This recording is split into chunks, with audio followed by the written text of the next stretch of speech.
Check 1, 2. Be starting in a minute. Hi, everybody.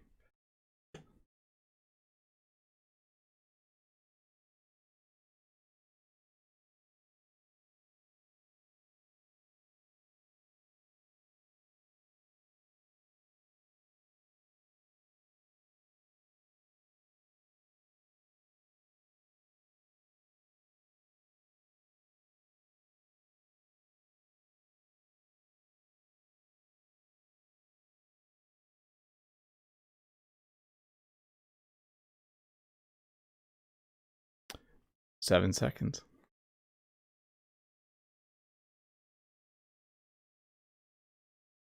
Well, hello everyone, and welcome to this English lesson where you get to ask me questions and then I try my best to answer them. I think my track record is pretty good. A track record is how you refer to how someone has performed in the past. I think my track record for answering questions is actually pretty good. I usually answer most of them. I don't always answer every question in the list, but the questions I do answer, I think I do an okay job. I don't want to pat myself on the back too much, but usually it goes pretty well. I do want to do just a quick audio check here, because I know last week we had a few audio problems, but I think everything is working really well right now. Let me go over some of the guidelines, some of my expectations for this live English lesson. Please keep the chat in English only. I know it's tempting to use your own language in the chat, but please keep it in English only so that it can be an area where people can practice their English reading and their English writing skills. If you have a question, either Todd or Dave will share a link from time to time in the chat. You can follow that link and fill in a form, ask me a question, and then the fun starts. That's when I try to answer it. I see in the chat people are saying that audio is great. I should just give it one more check here for a second. Sounds great. I do have to admit one thing. Sorry, everything's falling off the table. I have to admit one thing though. I'm not in a very good mood today. I know I seem happy, but the whole morning I was really crabby. I was kind of grouchy. I feel really happy right now because I'm always happy when I do a live stream. It's one of my favorite things to do on a Saturday, but I will warn you, I was a little bit grouchy this morning, but I did go for a walk early this morning, and I think that made me feel a little bit happier. Anyways, good to see all of you here. Let me jump over and see if there is a question ready to go. I know that there's usually questions that pour in as soon as we get started. So let's see what's available and I'll get to the first question. Let's see here. First question is from Dora. Hi, Bob. What is the difference using due to and set to? We're due to finish the new project tomorrow and Peter is set to go to LA. So when you're due to finish something, it means you're going to finish it very soon and usually on time. If I say I'm due to finish this English lesson at 12 o'clock my time, it means I'm going to finish it at that time, and that's the time I wanted to finish it on. When you're set to do something, it means you're ready to do it, okay? So before this live lesson started, I was set to go. I was set to do the live stream. I had tested out all the equipment, and I was set to do it. So it really means that I was ready to do it. Your sentences are great examples, though. We're due to finish the new project tomorrow, and Peter is set to go to LA. Excellent examples of how to use both. So again, the first one means that you're going to do something and it's going to be at a time where you plan to do it. And the second one means that you're ready. Let's see here. Bilal has the next question. Let me get the question on the screen. Bilal says, "Sir, are these sentences the same? I wish they had done, and I wish they would have done." So let's give some examples of this. Let's say that I wish they had done the road construction last year. I wish they would have done the road construction last year. In those two examples, they mean the same. I'm expressing a wish. I'm expressing that I wanted something to be done at a different time. If you really like a couple of other YouTube channels where they do live English lessons, you could say, oh, I wish they had done their live lesson last week Wednesday instead of Tuesday.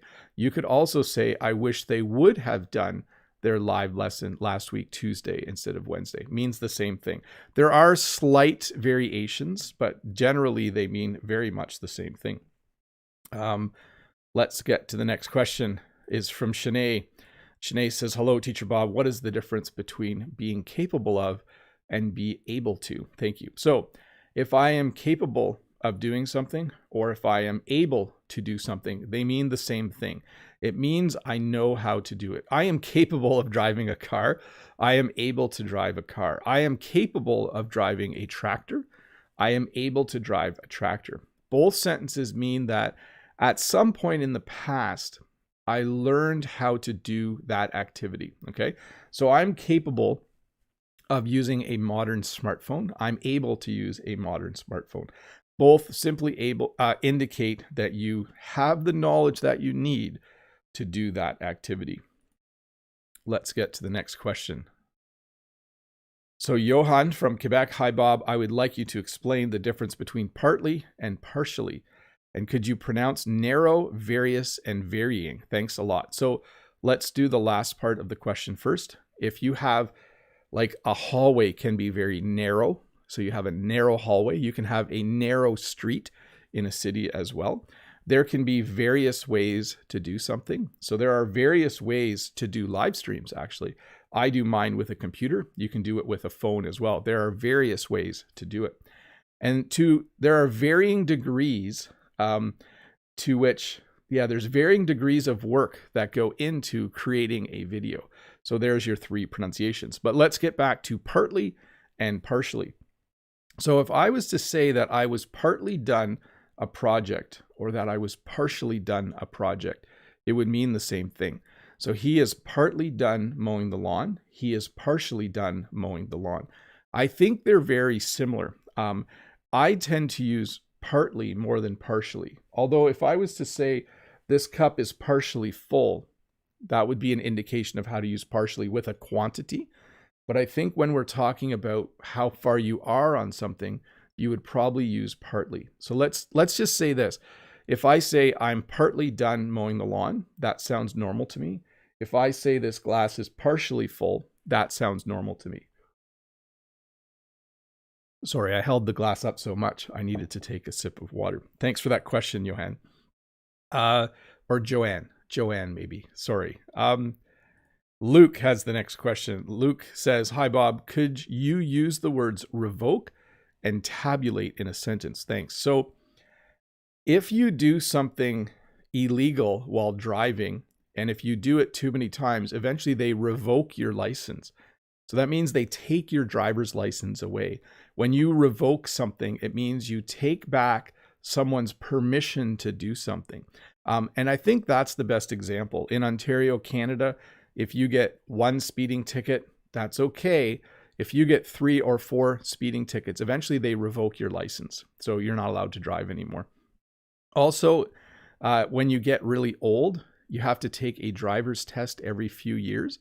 And if you don't pass, then they revoke your license. When you tabulate, it simply means to start to count up numbers, okay? When I did a survey a couple of weeks ago, people filled in a survey, and then when people were done, I tabulated the results. That means I looked at all the columns of numbers in my spreadsheet, and I calculated the average and those types of things. So when you tabulate something, it means that you get the results from a series of numbers. Let's see here. Andre has the next question. Andre says, hello, Mr. Bob. What's the correct question to ask a pilot? Let me read both quietly, and then I'll read the one that's correct. How long have you been flying? That's the one I would use. Hey, how long have you been flying? Or how long have you been a pilot? How long have you been flying planes? How long have you been a pilot?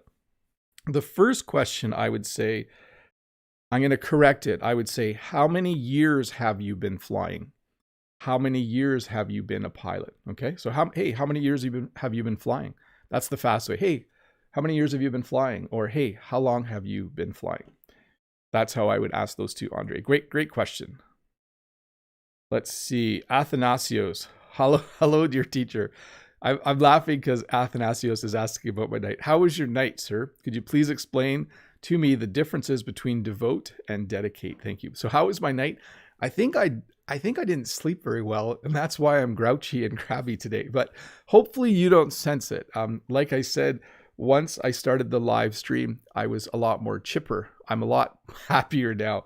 I think because everything's going well as well. Last week, the live stream didn't start so well. There was no audio, and then I was kind of grouchy during the live stream too. So, and then devote and dedicate. When you devote your life to a certain job, it means that you really like doing it and you just give all your time and energy. I have devoted most of my life to being a teacher. So that basically means I decided a long time ago that I liked teaching, and I spend almost every day teaching. So I have devoted my life to it. Now, you asked about the word dedicate. It's very similar to devote in that situation. I could say I dedicated most of my life to teaching. But there is a slight difference because you can dedicate something to someone. Sometimes you'll hear at a concert, the person singing will say, this next song I'm going to dedicate to my girlfriend. And it basically means they're singing that song for their girlfriend. So dedicate has a couple of different meanings. Next question from Kismo. Hi, Teacher Bob. How are you? I'm good, Kismo. Thanks for asking. Do you write in cursive or print? And is cursive still taught in school in Canada? Thanks. When I write on the board, I use print, okay? So for those of you that don't know, when you print something, you use straight lines and circles. When you write in cursive, it's a flowing type of writing with a pen. So there's two ways to write in English and many other languages. When I write on the board, I tend to print. When students write in their notebooks, they tend to write in cursive. I wish I had examples here to show you, but I don't. No, I don't have anything close by that's in print. Wait a sec. I might have something right here. This is a letter from someone. So this is in print. So if you see this, it doesn't want to focus on it. That is in print, and I don't have an example of any cursive writing here. I should have had some, but okay. When I write on the whiteboard or blackboard at school, I print. Most students tend to print or use cursive. It's their choice. We do still teach cursive writing in Canada. I'm not sure how much longer we'll be teaching that, though. We'll have to see. Okay, let's see here. Next question from Renata. Do you often say hardly ever? I think it means the same as rarely. I hardly ever say it. LOL. Thanks, Bob. Have a great day. Yes, we say hardly ever a lot. So here's a few examples. Right now, I hardly ever go out. I hardly ever go anywhere because we are stuck at home. So I hardly ever go shopping. I hardly ever go to a movie. So yes, we do say that quite a bit. And it does mean rarely, if not hardly. I was going to say hardly ever. I can't define hardly ever by saying hardly ever. But it certainly means that we don't do something very often. I hardly ever phone someone. I mostly text or send emails. I hardly ever phone someone, like an actual phone call. I hardly ever make phone calls. Sachin, I think, wins the award for the shortest question ever in a live stream. Inherit means, so when you inherit something, it means you get money from someone after they have passed away. I do want to pause for a minute and say thanks to Xiao Xu for becoming a member of the channel. Thank you so much for clicking that join button below and for supporting my channel. That's awesome, Xiao. Thank you very, very much. Anyways, when a grandparent or an old uncle or aunt dies, sometimes they have money and then their descendants will inherit that money. So when you inherit something, it means you get it from someone else. It's usually money. You can also inherit characteristics. So I've inherited certain characteristics from my dad and other characteristics from my mom. My mom tends to walk fast and talk fast. I think I've inherited those characteristics from my mom. My dad was a very funny person and people really liked talking to him. I think I've inherited a little bit of that from my dad. So it can mean money, but it can also mean characteristics. Let's get to the next question.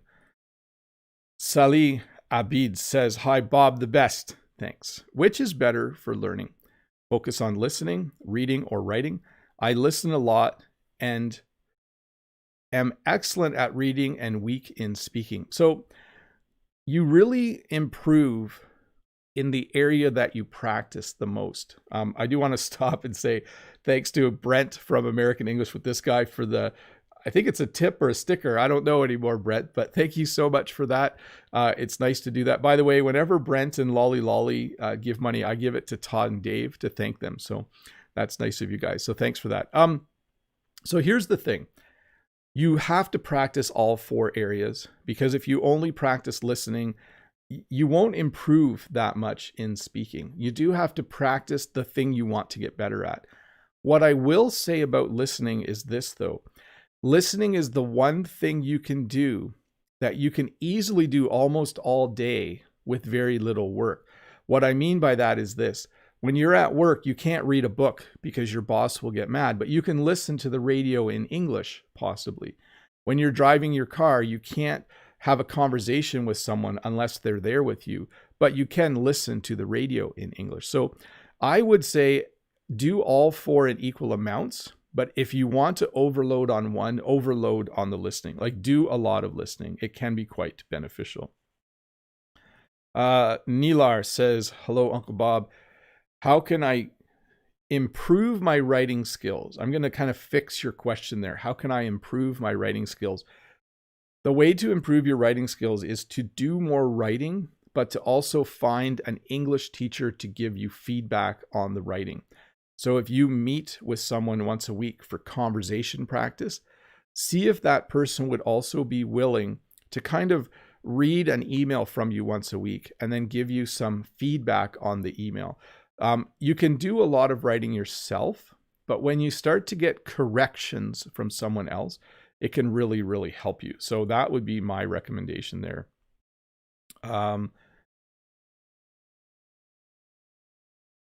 Amanj, I'm trying to interpret this question, Amanj. "Hi, Bob. Can you describe for us what's the meaning of pre-existing conditions?" Oh, sorry. Yes, I totally understand. This is a medical or health question. In the world, you can buy health insurance. But sometimes when you want to buy health insurance, they want to know if there's anything wrong with you. So for instance, for me, I have health insurance through my work. If I was to quit my job and try to get insurance somewhere else, they would say, "Do you have any pre-existing conditions?" And I would have to write on the application that I had heart surgery 3 years ago. Okay. So pre-existing conditions are medical things that you have had done in the past, or illnesses you have had that you need to tell someone about if you apply for insurance. Lolly, thanks for the super chat. Bob, you are my mentor. Thanks, Lolly. I'm glad that I can help you just stay inspired to learn this crazy language. By the way, Lolly, I think there's another member called Dolly now. I think the way you created your name is spreading, possibly. Let's see here. Ramon from Spain. "Hi, Bob. So happy to see you again. Has it ever happened to you that there are English accents you can't understand?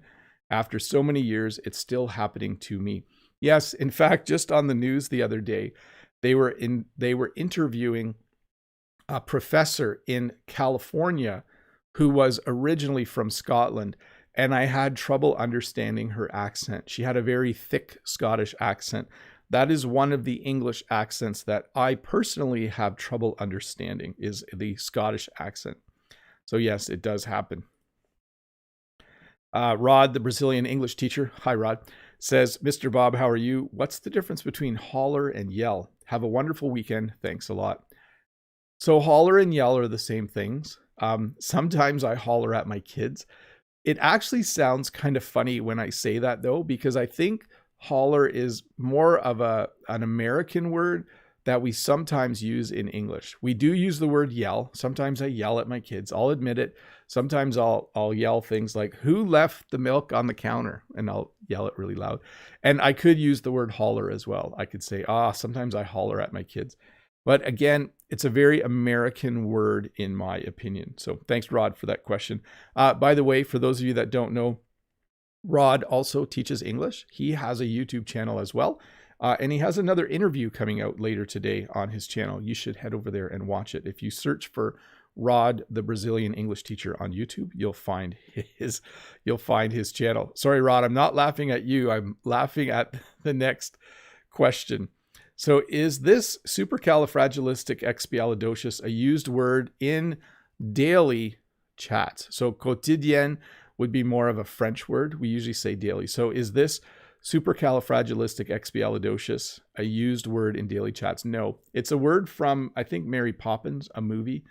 Maybe Dave or Todd could look it up. It's considered one of the longest words in the English language, but it is a made-up word that is from that book or movie. But most English speakers know it. Like when I see it, I don't know if it's spelled right, but I'll say it for you one more time. It's supercalifragilisticexpialidocious.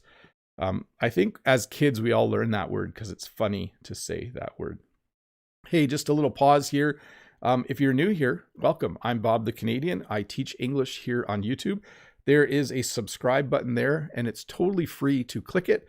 If you click it, you get notified when I put out a new lesson. I think you can even click the subscribe button, and then there's a little bell you can turn on so that you get notified quicker or something. I don't know what the bell does, but apparently it's important. So anyways, welcome to the 470 people who are watching. You're all awesome. It's cool that you are learning English. Thanks for being here. I will now return to the lesson. Okay, that wasn't true. I was actually just having a sip of water. Now we'll get back to the lesson. Johnny from Brazil says, good afternoon, Mr. Bob. Are the phrasal verbs goof around and loaf around synonyms? Can I use them in the same way? Thanks. No. So goof around is a little more active than loaf around. So if I was to say, you know, there's some teenagers outside the grocery store and they're just goofing around, it probably means that one is sitting, one is like throwing stones at the wall, and one's on their skateboard or something. So when you goof around, you're not working or doing anything productive, but you're doing something, okay? So you're just goofing around. When you loaf around, if I said, oh, there's a few teenagers outside the grocery store just loafing around, in my mind, that would mean they're all sitting on a bench or they're all sitting on the ground doing nothing. When you loaf around, you're literally like, you're just sitting there and you're doing nothing. So no skateboarding, no, they're not even talking to each other probably. They're just kind of sitting around doing nothing. Let's see here. Next question is from Abdul. Thank you. Oh, hello, Teacher Bob. Glad to see you. What is the difference between each and every, e.g. each, every day, and each day? So if I say every day I eat a banana, it means that as I go through my day, at some point I eat a banana. If I say each day I eat a banana, it means the same thing. This is a really tricky one for me to explain during a live stream. You are better off searching YouTube for what is the difference between each and every. I will tell you this, in informal spoken English, we often use them interchangeably. Here's a good example. In every live stream, I tell people they should click the subscribe button. I could also say, in each live stream, I tell people they should click the subscribe button. You should click the subscribe button. So I do that each time I do a live stream. I do that every time I do a live stream. So if there is a difference, it's probably a very strict rule in written English, but in informal spoken English, we use them interchangeably. Like I could say, you know, every one of my kids is a good student. I could say each one of my kids is a good student. So whether I'm breaking the rule or not, that's how we say it in spoken English. Let's see here. Alan says, hi, Bob. I'm new here and in your podcast. I've been learning a lot with your class. Thank you. Oh, you're welcome, Alan. By the way, for those of you that don't know, all of my live lessons and all of my short English lessons end up as podcasts as well. If I think the link's below, I have to check in the description, but if that's a way where you want to re-listen to something, that's great. You should do that. So anyways, thanks, Alan, for the kind words. That's awesome of you. Let's see here. Next question is from Israel. Hello, Teacher Bob. How are you? What does despite and in spite mean?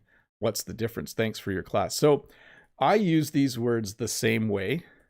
I'm going to look it up because in spite of the fact that I don't know the answer, or in spite of the fact that I do know the answer, I'm going to look it up. But despite the fact that I know the answer, I'm going to look it up. The easy answer is this. This is from Google. None. There is no difference. Despite and in spite of mean the same thing. Okay. So if you are doing something in spite of something or despite something, it means the same thing. So I don't know if you realized I used both as examples. I said, in spite of the fact that I know the answer, I'm going to look it up. Or despite the fact that I know the answer, I'm going to look it up. So there you go. 2 examples and the answer from the internet. Ferris says, "Hi, Mr. Bob. I was wondering if I can improve my writing skills by copying what I read, like a story, for example. Thank you." Yes, absolutely. In fact, I recommend that you do a lot of different kinds of writing practice. You can read something and literally copy it over like you're mentioning. So everything goes through your brain once. What I do recommend if you do that though, is that you don't copy word for word. You try to read something, maybe 1 or 2 sentences, and then without looking at it, you try to write it down. And then you look at it again, and then you try to write 2 down. If you look at, the word the, and you write the boy, and you write boy, was, that's not that great. But if you read a sentence, the boy was running really fast, and then you write the whole sentence down without looking back, that's good practice. You can also do it when you listen to stuff. If you play a video slowly, you can try to write down every word. That's a great practice technique as well. Let me see here. Abel. I'm not sure about this one, Abel. Good morning, Bob. How is it going? What does a beer blast on the river bottom is super cool mean? Thank you for your great lessons. I don't know. I don't know what that means. Although what I can tell you is that in some mountainous areas where streams are very, very cold, when people are camping, they will sometimes put cans of pop and other beverages in the stream so that it will cool down. But I don't know what this phrase means. Sorry. Let me read it again. Yep, I don't know. I don't know what it means. Sorry about that. Sometimes there's phrases you might hear in a movie or TV show that maybe the phrase is very regional. Maybe it makes sense in Texas, but I don't know the answer. Shreya says, "Hi, Bob. Do you like India? If yes, what do you like about India the most?" That's hard to say. What I do like about India the most is that Canada actually has a lot of immigrants from India.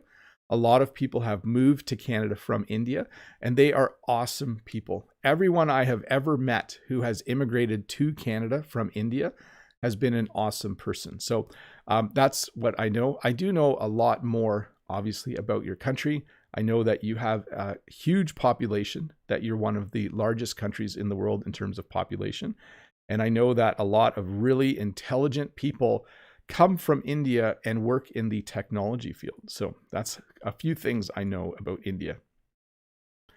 Let's see here. Haraz says, "Hi, dear teacher. Have you ever..." So let me fix this for a bit, okay? Have you ever gone to Vancouver? I could also say, have you ever visited Vancouver? And then you would say, I've seen videos about Vancouver and it looks really striking, or it looks very beautiful. Yes, I actually had relatives that lived in Vancouver many, many years ago. So Jen and I have actually been to British Columbia, the province, I think 3 or 4 times. I think I went for sure 2 times, if not 3. And Jen went 1 or 2 times more than me because she went once with her mom as well. So, but yes, it is a very beautiful province. Oh, Vinicius has a grammar question. When do I need to use the verb in the infinitive or with ing? So when I talk about things that I have been doing, I say things like, I have been reading, I have been writing, I have been eating. When I talk about what I'm doing right now, I usually use the verb to be, and I say things like, I am eating, I am reading, I am walking. So those are the 2 cases where you use the ing form a lot. When you use the infinitive, it's usually more with the simple future where you say things like, I'm going to eat, I'm going to walk. Notice I'm using going with ing though. I'm going to eat, I'm going to walk, I'm going to do. Those are, but you know, grammar is a difficult thing to teach quickly in a live stream. But certainly learning your tenses helps you know when to use which form of the verb. Eugene from Etobicoke. Hi, Eugene. By the way, Etobicoke is close to Toronto, part of Toronto, the Toronto area. If you look at it, it's kind of a strange looking name and it looks hard to pronounce, but it's Etobicoke. What is lockdown? Our city will lock down on Monday. So in Ontario, Eugene, as you know, we have, I think it goes from yellow to orange to red to gray, starts with green, but no one's in green right now. When your zone is declared gray, it means you are in lockdown. Usually that means that you should only go out for groceries. You should only go out to go to a pharmacy. It means that many, many places of business will be closed. So I would simply look online and see what is open in Etobicoke during the lockdown, and you'll probably get a list of the things you are able to do and allowed to do. Hey folks, just give me a sec here to check my audio. Yes, excellent. Hey, also just give me a sec as well to do one thing. As I normally do during this part of a live lesson, I'm going to switch the chat to members only. I want to start by, again, thanking my members for clicking the join button below and supporting my channel. For those of you that aren't members, when you are a member, you get an extra video on Wednesdays. It's usually just me kind of blabbing on about something, but some people really like them. You get to have your name in green in the chat, and you get a small crown beside your name. And you get to participate in members only chat during each live lesson every Friday and Saturday. So if you are a member right now, you are welcome to ask questions directly in the chat, and I will answer them as quickly as I possibly can. And I will keep answering questions from other people as well. Natalia says, hello, everybody. Bob, how can we replace the expression, despite the scarcity of my funds? This expression is from a book. Does it sound complicated? Thank you. Yes, it basically means the person has no money. So you could say, here's an example. Despite the scarcity, it means they're going to buy something even though they don't have money. So here's a good example. Despite the scarcity of my funds, I'm going to buy a new pair of jeans. So here's the way we would say it though. Even though I don't have any money, I'm going to buy a new pair of jeans. Or even though I'm broke, I'm going to buy a new pair of jeans. So great question. But that's a very complicated way to say it. It might be an older book, possibly. Panthera says, hi Panthera. Dear Teacher Bob, what does it mean bail out? It's like to escape or to get away. Yes. So you can bail out. You can also bail on someone. Okay. So bailout is usually used more when a business is losing money and the government gives them money. We call it a bailout. So if I say, Air Canada is not doing really well right now, they're hoping the government will give them a bailout. They're hoping the government will bail them out. So you can use it as a noun and a verb. It means the government gives them money so they don't go broke, so they don't go bankrupt. What you're talking about is to bail on someone. So let's say I'm out with my friends and we go to one place that night and then we're going to meet at the next place and they never show up. We would say that they bailed on me. Okay. So your friends not showing up would be them bailing on you. Jinjin says, thanks, Bob. No problem. That's awesome. It's awesome to get thank yous. So thank you for the thank yous. Does that sound overly polite? Sorry about that. I'm Canadian. That's just the way we talk sometimes. Modine has the next question. Modine says, hi, Mr. Bob. How's life treating you? Really well, Modine, actually. Speaking of which, what does the phrase to give someone their due mean? Thank you. So let's say there's a student at school that's always doing something bad, but they never get caught. Other students might hope that that student eventually gets their due. What that would mean is they hope the student gets caught doing something bad. When someone commits crimes, people hope that they eventually get their due, which would mean they hope they eventually get arrested. So that's what that means. Thanks, Modine. Great question. Panthera Nori says, thank you so much. Thanks, Panthera. Rod says, Mr. Bob, is your school going to be closed down again? How is it this far? So no, at this point in time, things are closing down, but schools aren't in Ontario. So even though Eugene from Etobicoke mentioned that his area is going into lockdown, schools will still be open. We're going to try and keep schools open right now, Rod. We're going to see how it goes. We have 4 weeks of school, and then we have Christmas break. So we're hoping that we can teach until Christmas break. That would be really nice, actually. Next question from Maro from Italy. Hi, Bob. How's it going? Good. It's going good. What's the difference between these sentences? So a little correction there, Maro. What's the difference between these sentences? I need to work harder. I need to be working harder. And the last one's not correct. Okay. So I'm just not going to read that one. So from between the first two, I can say, oh, I need to work harder. Maybe I look at my YouTube channel and I think, oh, I need to work harder so that it can do better. Or I could say, I need to be working harder. The second one is simply, we're emphasizing it a little bit more. Okay.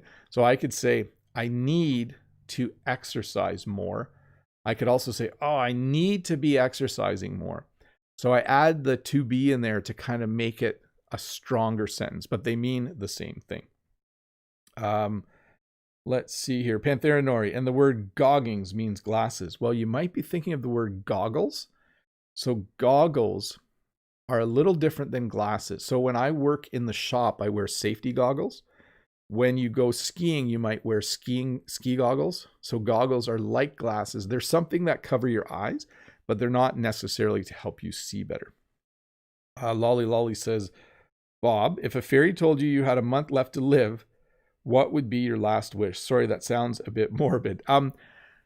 Yeah, if I had a month left, well, I would just want to spend it with Jen and the kids. I think my wish would be that I wouldn't have to work that month, so I could just spend time with family and friends a bit. I think that would be my last wish. Get my affairs in order. So, yes, it's a sad, morbid question, Lolly. So, but it's worth thinking about things like that sometimes, isn't it? In fact, someone asked if I could do an English lesson in the future about death. And it's not a very happy topic. It's a very serious topic, but they said there aren't very many lessons on YouTube about death. What happens when someone passes away? There's no lesson about funerals and all of those other things. So I might do that. I might do an English lesson about death. It won't be a happy lesson, but when you learn a language, you have to learn everything. So we'll see. Thanks for the question, Lolly. Anuat says, hi, Teacher Bob. What does "the" in the Canadian National Anthem mean? We stand on guard for you. We stand on guard for thee. So it's simply an old version of the word you. So we used to have thee and thou and thine like hundreds of years ago. We don't use those words anymore. But yes, still in the lyrics of the National Anthem.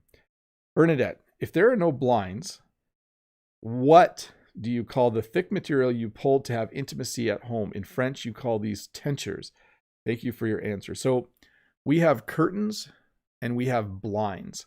So a curtain is usually fabric and blinds are usually made out of plastic. I'm trying to think if there's another thing that we have.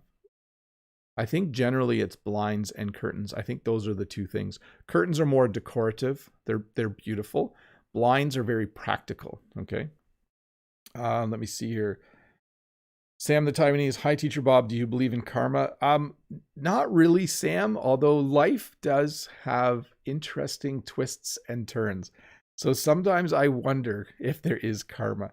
By the way, for those of you that don't know, karma is when things happen in your life that either are good or bad because of something else you did earlier. So we'll see. I think sometimes when I see a good person who, let's say there's a person who's just really good person and then they win the lottery, it makes you wonder if karma exists.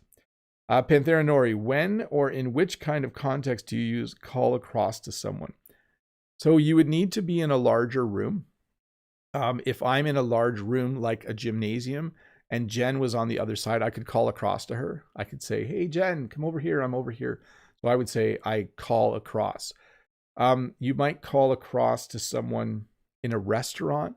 You wouldn't use it in a home. A home's not, the phrase call across means there needs to be some distance between you and the other person. So if you call across to someone, you're calling across a large distance. If two boats were passing, you would call across to someone as well. Let's see here. Sita says, Mr. Bob, I just want to thank you for the awesome job you do. Thanks, Sita. You are welcome. I try my best every day. That's the best I can do, is try my best. Let's see here. Ario says, hi, Mr. Bob. My question is, why do I sometimes think my neighbor's daughter is better than mine? I need your advice. Thank you. Well, first of all, there's a phrase, the grass is always greener on the other side of the fence. This means that when you look at your neighbor, you might think their life is better, but you don't know the whole story. So you might think that they have a better kid than you, but the reality is everyone's life is their life, and no one else's life is better than your own. So I would just say, find something enjoyable to do, do it with your daughter, and then don't worry about it. Next question. Alexander. Oh, this is a tough one, Alexander. What is the difference between hue and color? I actually don't know, except that hue sometimes refers to whether something is more green or pink. Like, there's different hues, right? When you look at the color yellow, there's a variety of yellows. There's different hues. And then color is just the general term for all color. Bernadette says, in French, rideau equals thin, usually white material. Teinture, thick of any color material. Yeah, I think that's why we call it the Rideau Canal. I know it's a mispronunciation, because I think in Ottawa, the canal looks, it's kind of like a curtain. Let's see here. This is a great question. Kasim, why can I understand, a little switch there, Kasim, why can I understand every word you are saying, but when I'm watching a movie, I can't understand it? Okay, so I fixed your question a bit there. Here's why. One, I speak a little bit slower than normal. I don't usually speak full speed. By the way, if you want to hear me speak full speed, usually towards the end of my videos on my other channel, I try really hard to speak full speed.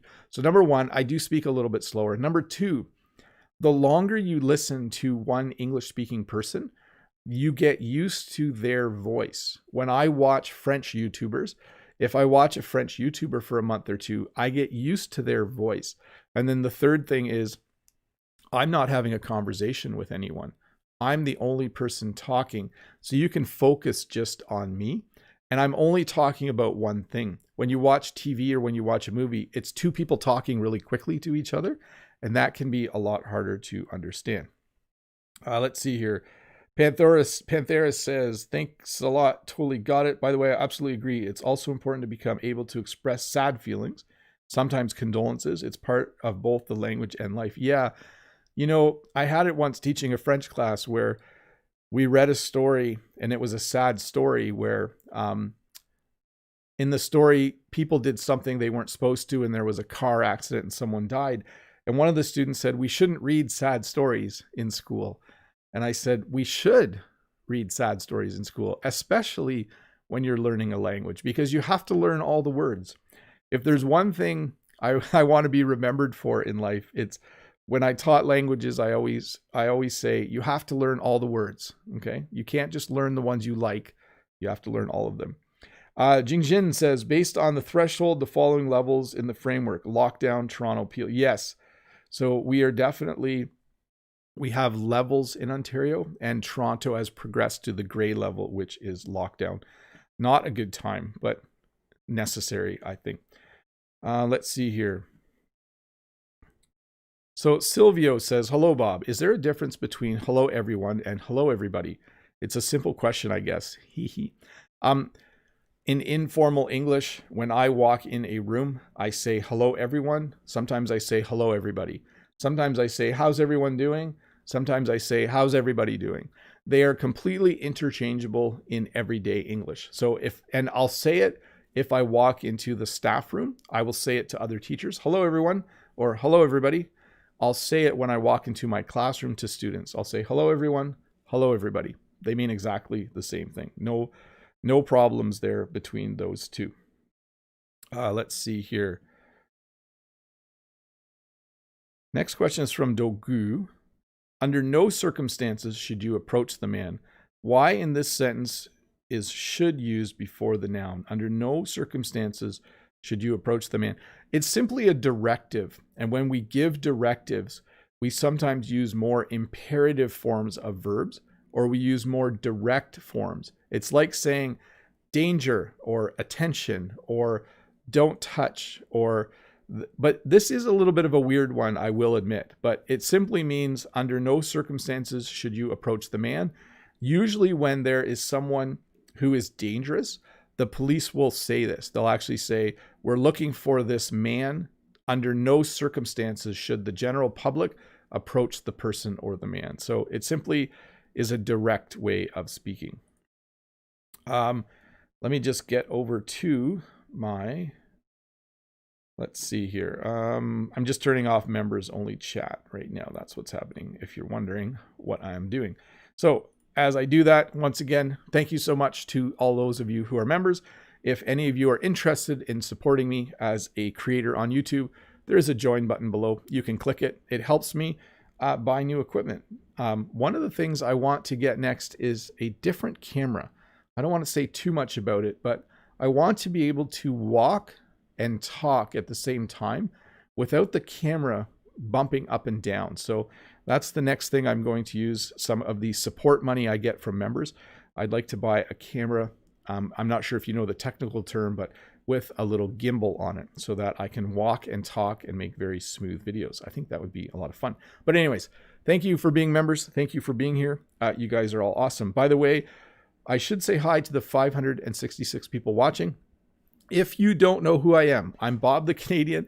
I teach English here on YouTube. If you visit my channel, if you search for Learn English with Bob the Canadian, there are many English lessons for you to watch. There are short lessons that you can watch very quickly. In fact, let me put a link to my last video in the chat for a moment.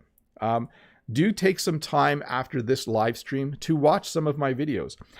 For those of you who are regular members or regular viewers, do go back and watch old videos from time to time as well. I'm not trying to get views, but it is good to watch things more than once. It really helps your English learning. Let's see here. Marcin.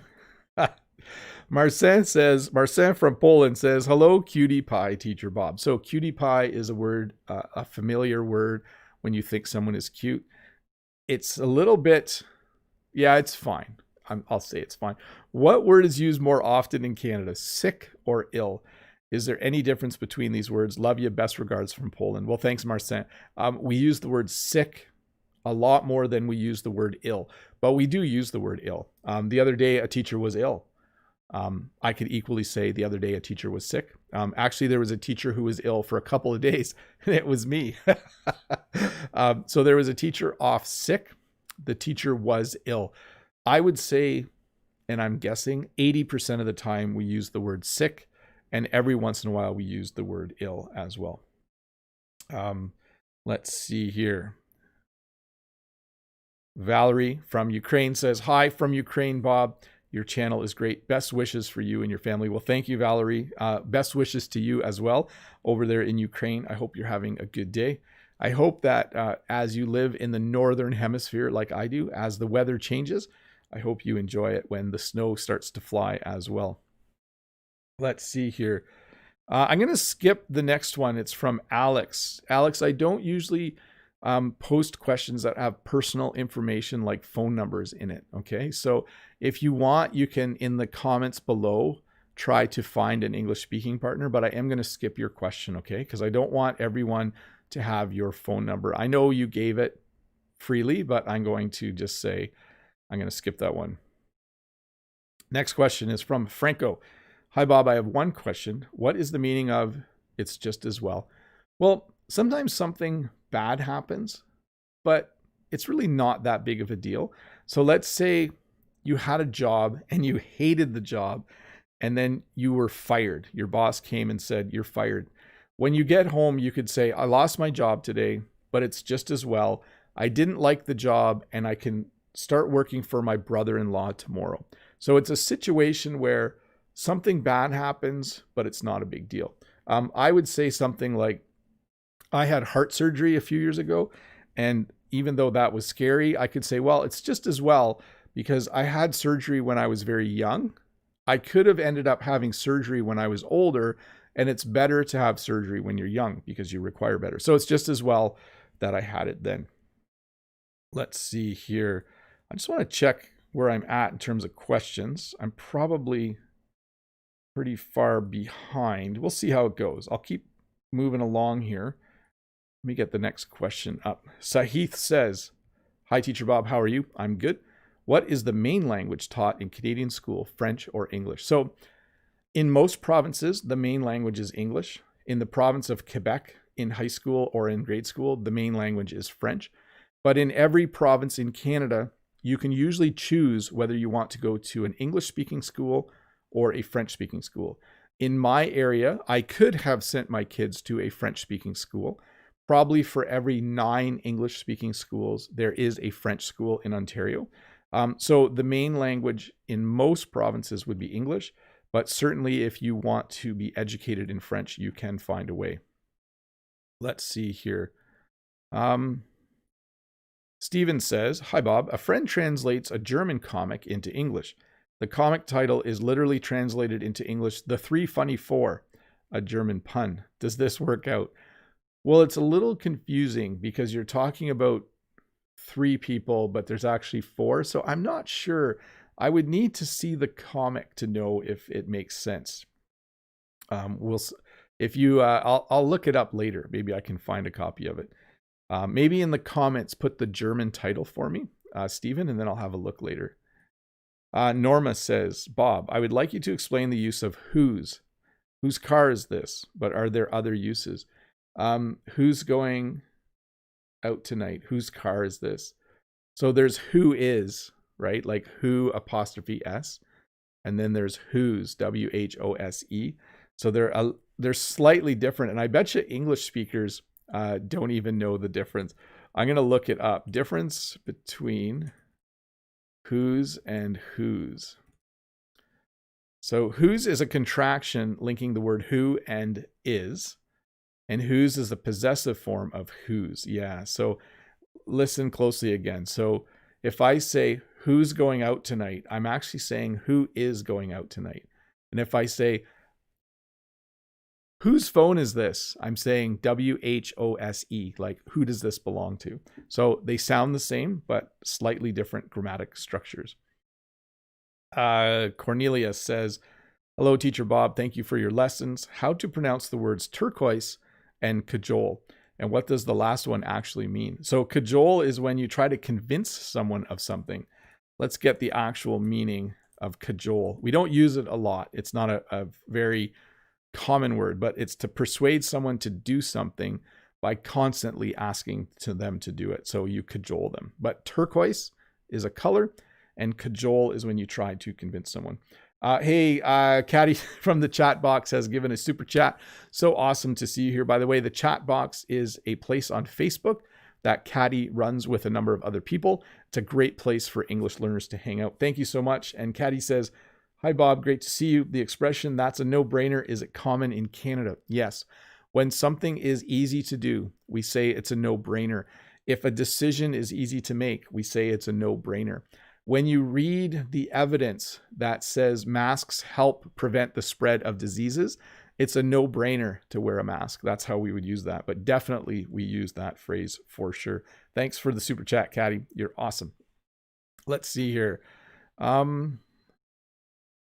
Pink Dreams says, hello, Mr. Bob. I have a question, please. I can speak English fluently with myself, but when I come to practice it with others, I can't do it. How can I overcome this?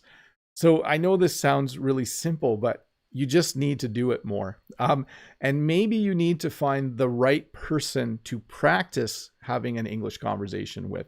Sometimes you get nervous or afraid, or it's hard to think when you're having an English conversation, but you can alleviate that. When you alleviate something, you make it better. You can alleviate that by having a regular English speaking partner each week. There's a link to a place called Preply below in the description where you can hire someone to have English practice with you. The best way to become a better English speaker is to have a good, solid person that you can meet with each week to practice your English. Let's see. Joey from China says, "Hi, Bob. How are you? Do you think speaking with foreigners whose English is not so good can help improve speaking skills? Thank you." Yes, I firmly believe that you can have English conversations with non-native English speakers, with native English speakers. All of those conversations have value. If you are having an English conversation with a friend who is also learning English, I don't think it matters that both of you will make mistakes. What matters is you're forcing your brain to start to put together words and phrases in the English language. So do it 100%. Bernadette says, "For all these pleasant lessons, thank you." Well, thank you for the super chat, Bernadette. You are awesome. That is awesome of you. So Joey, I hope that helps. I hope it's a good question or a good answer. Tony, how do you understand so many phrasal verbs of all kinds? Where do they come from? Well, first of all, I don't know where they come from. Second of all, as an English speaker, they just seem normal. But when you try to list them and teach them, they start to seem a little bit crazy. So Tony, this is the one area where a lot of listening practice will help your speaking. So I know I always say, in order to get better at speaking, you need to do a lot of speaking, but you can also do a lot of listening to help you become familiar with all the phrasal verbs. So do a lot of listening, especially a lot of YouTube videos teach phrasal verbs. I would watch some of those. Let's see here. June says, "Bob, so how can I think in English? And what are the habits I need to do to improve it? Thanks." So the one way to think in English or to start thinking in English is to force yourself to think in English deliberately each day. The best way to do that is to narrate the things that you are doing, to say out loud the things that you are doing when you're by yourself. So you should say things like, "I am picking up the phone. I am calling my mom. I am talking to my mom. I am putting down the phone." If you say out loud everything you are doing, I think that nudges your brain. It pushes your brain a little bit towards thinking in that language. You can also do things like, if you're listening to a song, sing along. If you're reading a book, read out loud. All of those things, I think, slowly push you towards thinking in the English language. Let me see here. Mohammed, very general question. "Hello, Teacher Bob. What is the best way to learn English?"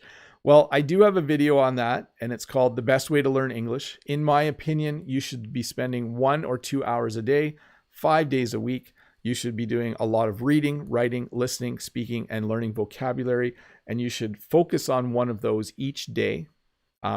But watch the video. Maybe Todd or Dave can find the video that I made called "The Best Way to Learn English in 2020. I think it's a valuable video to watch. So the next question, I don't know the answer to. So B Ballet, you're asking about a word that I'm not sure exists, so I'm going to skip that question. Let's see here. Next question, Marcelo. "Hi, Bob. It's so nice of you. Could you help me with some tips about connected speech? I've been learning about it, and sometimes it's so hard that I want to give up." So connected speech is another thing where you need to listen to a lot of authentic television and English speakers who are speaking quickly, and you need to start to identify and learn what they connect. There are simple ways to do it. Learn your contractions. So learn like "I can't," "I don't," "I won't," and learn your reductions like I wanna," "I'm gonna," "I don't wanna." Those are a really good entry point into connected speech. But as you realize, like I'm going to talk full speed right now just for a little bit, you'll hear that my words are starting to hook into each other. When I talk really quickly, you'll hear that when I finish one word, I go directly into the next word. So I think just a lot of listening practice, again, will help with that. But certainly do your homework, learn your contractions and your reductions. Those are just great places to start. Todd has linked the video where I said I had the best way to learn English. You should watch it and decide yourself if it's a good way to learn English. Yazid says, "Hi, Mr. Bob. Is the G at the end of the word pronounced?" Well, it depends on the word, right? Like I'm talking to you right now. So you hear I made the ing sound. I'm going, I'm talking, I'm walking. We don't say g like a hard G, but you do hear ing, like walking, talking, singing, leaving, going. You'll hear a little bit of a sound there. The G, though, is silent in the middle of words sometimes, right? Like the words sign or night. Those would be two where it's a little more silent. Let's see here. Corrado says, "Hi, Bob. Is there a big difference between learning and acquiring a language? Thanks." So I would say this. When you're learning a language, you are deliberate about it. You've decided you're going to read every day for a certain amount of time. You're going to talk to someone in English once a week. You might hire a tutor. When you're learning a language, you're deliberate. When you acquire a language, you simply hope to learn it because you're living in an English-speaking country. So many of my relatives immigrated from Holland and they acquired the English language when they got here. They didn't go to school to learn the language. They didn't take lessons. They acquired the language over time by living in an English-speaking country. So to me, that's how I would differentiate between those two. Let me see here. I'm just looking at where I'm at. It looks like I have about 20 more questions. So I'm going to keep going. Dave and Todd, you guys can chat between the two of you. You can both stay if you want, but if one of you has to go, that's fine. But as long as one of you can stay for another 10 minutes, that would be great. I'm just going to keep answering questions for a bit. Next question, Zeev. When to use which or what? Thanks in advance. And how are you, boss? I'm good. So boss can be a nickname for people sometimes. Sometimes people are like, "Hey, boss, how's it going, boss?" By the way, a boss is someone you work for, but we use it sometimes as a nickname. So when to use which or what? So what are you going to do? Which one are you going to pick? Which game are you going to go to? What game are you going to go to? So we sometimes interchange them a little bit. That's a tricky one. You'll have to look that up, Zeev. There's probably a really good rule. I will tell you this, in informal English, we sometimes interchange them. We'll say things like, which class are you going to take? Or what class are you going to take? Which bus are you going to take? What bus are you going to take? So in informal speech, we sometimes mix them up. Deborah, real quick answer, how to improve English writing. Do a lot of writing, but do find an English tutor who can correct your writing so that you know where you made mistakes. That is very helpful with English writing. Gaziz from Russia, good day, Bob. Mr. Bob, how can I use the word commit? Please, could you give some examples? So I'm going to commit to making an English lesson every Tuesday on YouTube. I'm going to commit to doing a live lesson every Friday, and I'm going to commit to doing a live lesson every Saturday. That means I'm making a promise. I'm making a commitment. That's the noun form. So when you commit to something, you say you are going to do it, and you do it. Let's see. David says, "Hi, how are you doing? May you explain the expression human being? I hear a lot of it in movies and music." So we refer to us as ourselves as human beings. So in the world, there are dogs and cats and cows, and there are human beings. That's how we refer to the human race in English sometimes. We call ourselves human beings. I'm not sure why we do. It's actually, now as I explain it, it sounds a little bit funny, but we definitely do say that we are human beings. It's good to be nice to your fellow human beings. Vika, in your opinion, whether it is possible to learn the language independently, and what advice would you give? So little fixer. So Vika, you can do a lot by yourself. You can learn a lot of English by yourself, working independently. You can progress very far in your reading, your writing, and your listening. You can progress quite far in your speaking, But my belief is that at some point, you need to have an English conversation for at least 30 minutes once a week with an English speaking partner or tutor. That doesn't have to be a native English speaker. Sometimes people think they need, if they hire an English tutor that needs to be a native English speaker, doesn't matter to me. The fact that you're speaking English once a week for 30 minutes really helps. So yes, you can learn a lot independently. You can even practice your speaking independently, but my belief is that at some point you do need to find an English speaking partner. Alexandra, hi Bob, I hope you're having a nice weekend. Could you please explain the difference between be able to and can? So I am able to use my phone. I can use my phone. They are very much the same thing. I'm capable of using my phone as well. Remember at the beginning of the lesson, we talked about that. So I'm able to use my phone. I'm capable of using my phone. I can use my phone. They all mean pretty much the same thing. Let's see here. So Alex from Russia says, hey Bob, how are you doing? Good, Alex. Thanks for asking.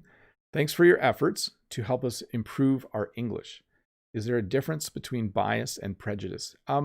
They're very similar. When you have a bias, it means you think something is true or false without necessarily having all the facts. And when you have a prejudice, you think something without having all the facts.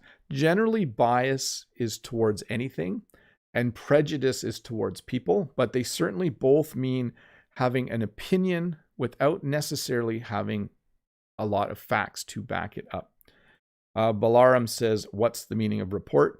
When you report something, it means you tell someone about it. So if someone drove by my house doing 200 kilometers an hour, I could report them to the police. You can also write a report. That's the noun version. So you can do the action of reporting and you could fill in a report when you do it.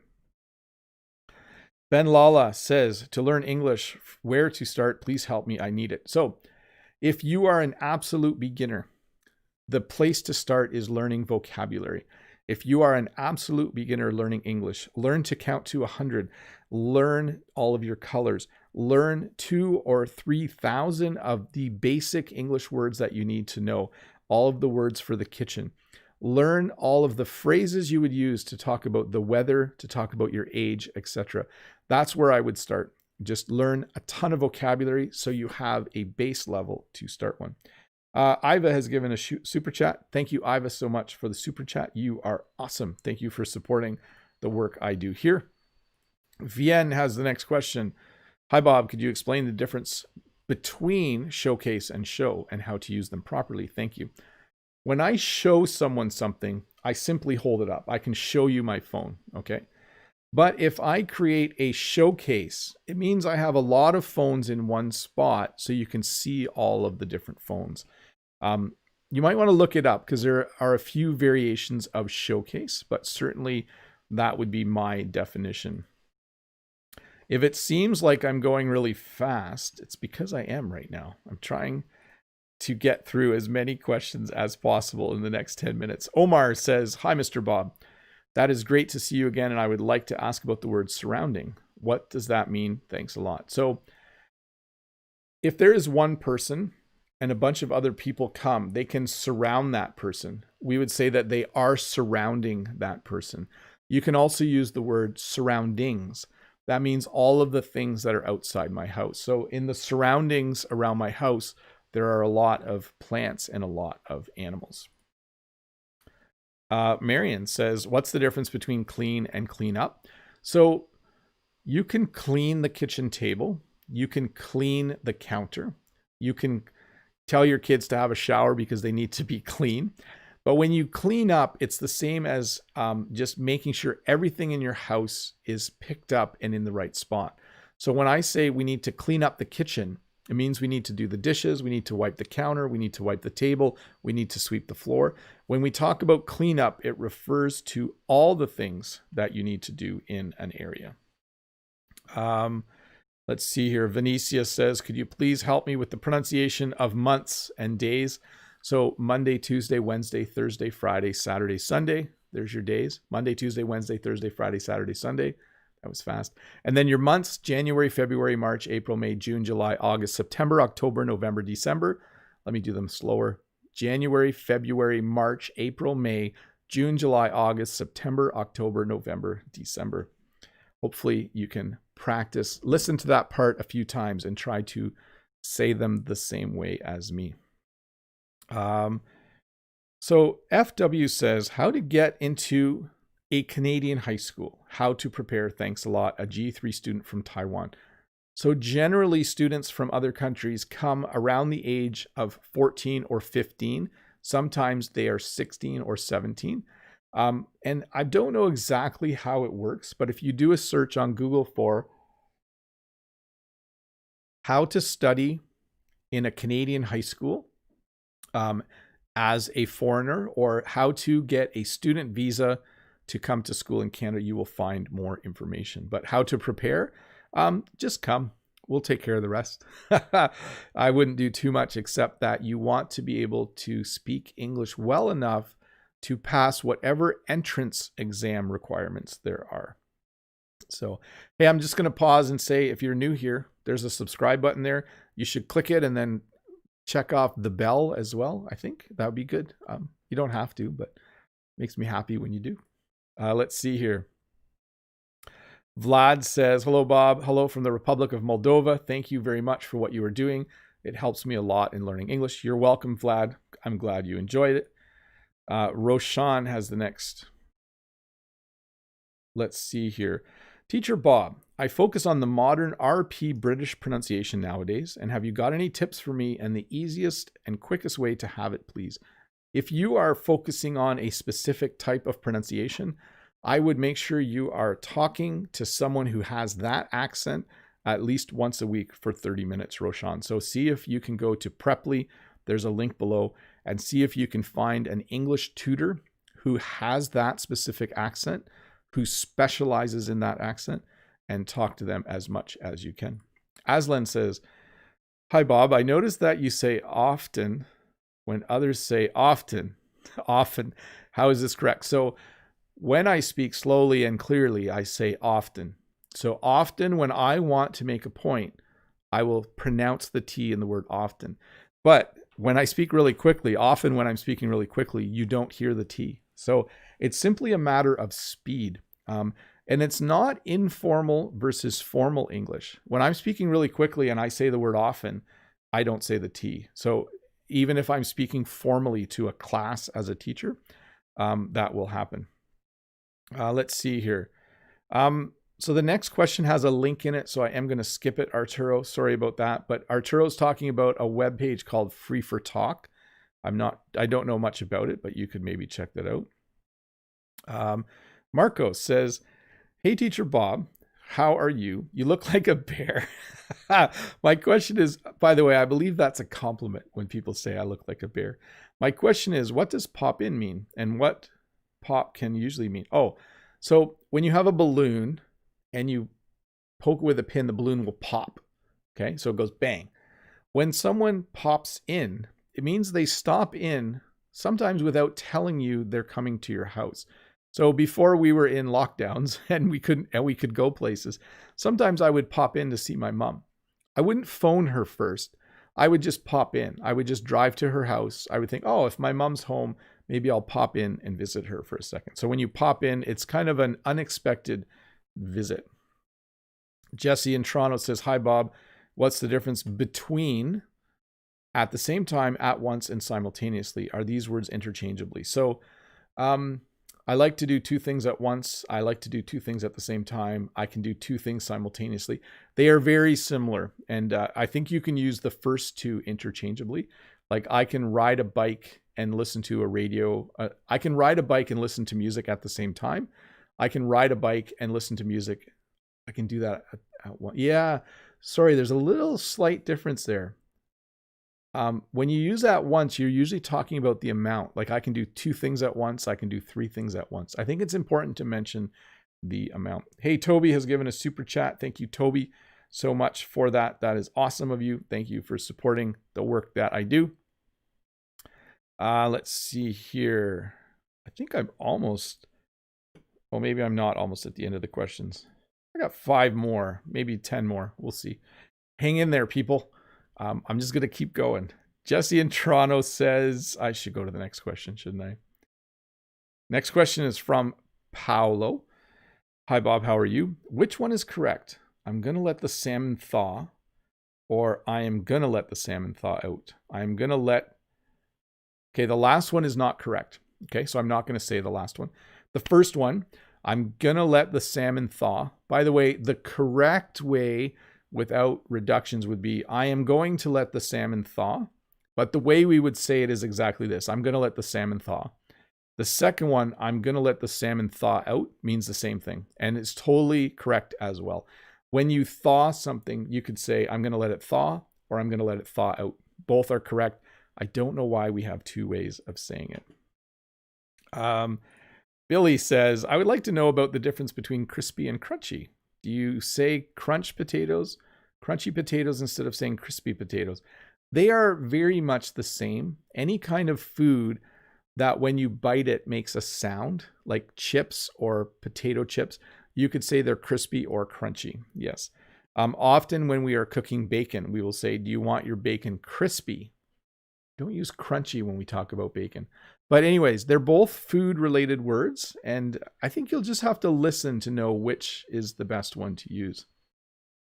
Let's see here. Awesome Guy says, hi, teacher. Great class again. Thank you. My question is how to say if something is ending. For example, we're running out of water. Is it okay, or are there other ways to say it? We would say it exactly that way, okay? You would say, we're running out of water. We're running out of toilet paper. We're running out of bread. Like, oh, I went to the freezer. We're running out of meat. So that's exactly how you would say it. And for those of you that don't know, when you are running out of something, it means you almost have none. So if I went to the freezer and I said, there's only one loaf of bread left in the freezer, we're running out of bread, then Jen would be like, okay, we better buy more. Iva has given a super chat. Thank you so much, Iva. That is awesome of you. Thank you again for doubling up and supporting me. I am skipping a few questions, so sorry about that. I'm trying to answer the questions that I can answer quickly. Jewel says, hello, Teacher Bob. Great to see you again. Generally, will you chat with your children after you get their report cards? Thanks and have a good weekend. So when you are in school in Canada and in most places in the world, after a certain amount of time, you get a report card and you have grades on the report card. We talk to our kids after they get their report cards. We usually look at their report cards and we say, oh, good job in math. Oh, the French grade looks a little low. So we definitely talk to our kids after they get their report cards. Hey, Marcelo has given a super chat and has a question and says, hi, Bob. How can I pronounce the following words? Three, tree, and free. What's the difference? So when you have two things and you get one more, you have three things, right? So that's the number three. Across the river, there was a large tree and the wind blew it over last week. That's true, by the way. You can go watch a video about it on my channel. On my second channel, I think. So tree. And then this English lesson is free. You don't have to pay for this. You can just sit and listen to me ramble on and on about the English language. Let's see here. By the way, just so you know, I'm going to do four or so more questions. So if you ask a question now, I probably won't answer it. I do need to wrap this up at a certain point. So let's see here. Vadim says, what are people that have the same names called? Namesakes. Yeah, this is an older word, but sometimes in a family, a grandfather will have the same name as a grandchild. We usually say the grandchild is named after the grandfather. Namesake is an older word. Watchtech says, can you explain the sentence, I'll be riding shotgun? It means you're the person beside the driver in a car. There are no shotguns involved, by the way. Let's see here. Eduardo says, hi, Bob. What does it mean to chuck something up? Thank you. So when you throw something in the air, we use the word chuck the same way we use the word throw. Like I'm gonna chuck something at you. I'm going to throw something at you. I would use throw. That's more often. That's more common, I think. Next question from Han. Hi, Bob. Could you tell me which one is right and why? He left home dressed in a smart black suit. That's correct. And the second one is not. So the first one is correct because you are describing how he was dressed when he left. He left home dressed. He was already done dressing. He was finished putting his clothes on. So it's a completed action in the past. When you use the word dressing, it's an action that's still happening. Okay. So when he left home, I'm hoping he was done getting dressed. So we would say the first sentence. He left home dressed in a smart black suit. Let's see here. Oh, what should I do when the examiner asks me an unexpected question that I don't even know how to answer? How to kill the time? You just need to try and answer it. If you are in an English test situation and the examiner asks a question and you don't know how to answer it, you have to find a way to answer it. You have to be as creative as you can. When I did my first French test, they asked me a question and I just found a way to give some kind of answer. Because if it's the conversation component, they are interested in your ability to have a conversation as well as having the right answer. Kadir says, I want to learn about the difference between imminent and prominent. Thanks a lot. So when something is imminent, it's going to happen very soon. The end of this live stream is imminent. When somebody is prominent, they are an important person. In the UK, Boris Johnson is a prominent politician. Let's see here. Brahim just says, Teacher Bob, I just want to say thanks a lot for all you do to help us. You are welcome, Brahim. Thank you for those kind words. By the way, Brahim has the very last question. I have answered all the questions. I went a little longer than I was expecting, but I do want to say this. Thank you so much for being here. Do subscribe to my channel if you are not a subscriber. And more importantly, I want to challenge all of you. I'm going to put a link in the chat to go and watch. So Nightbot has shared a link there to my video from Tuesday. If you're new here and you're not sure what kind of English lessons I do, follow that link in the chat from YouTube. It says English conversation practice is important. Find out why right here, and there is a link. You should go watch that now. I think it will be very helpful. And again, thank you to all of you who are members. Thanks to Dave and Todd for sticking around for an extra long live stream. I know that Rod, the Brazilian English teacher, has been here for most of this, if not all of it. Check out his channel as well. And Brent, American English with this guy, has been here. Check out his channel as well. And just, you guys are awesome. Thank you for sticking around. I think I should stop talking now. It's been an hour and 20 minutes of talking. At some point in my life, am I going to lose my voice from talking too much? We'll see. I hope that doesn't happen. Anyways, it was awesome being here. Thanks for hanging out and improving your English just a little bit. I will see you on Tuesday with a new little English lesson. By the way, Tuesday's lesson is going to be about English learning controversies, things that people tell you to do and people tell you not to do when you're learning English. There's about 5 or 6 of them that I want to talk about. I think you will enjoy it. Anyways, bye. Have a great day. You guys are all very awesome.